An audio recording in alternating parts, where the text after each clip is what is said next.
ndị be anyị mma no asị n'ụka akpara akpa isi ka eji ekwe ya ụbọchị taa ka onye ije wee bịa n'obodo a na-akpọ Ogbunike.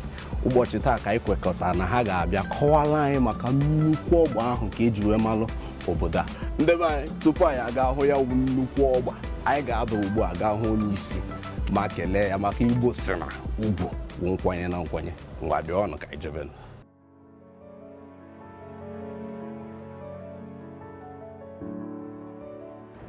Igwe ekele m gị. No. Eze dị ọrọ mma. No. Igwe one of Ogbunike. No.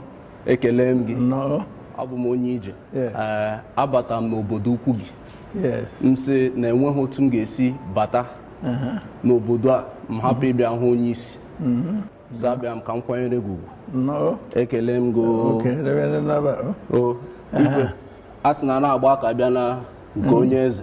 Yes. So ya kpatalụ m ji were ihe abịa sị gị biko nabata ya ma nabata m. That's all. Onye ije nọ. Igwe ekele m gị.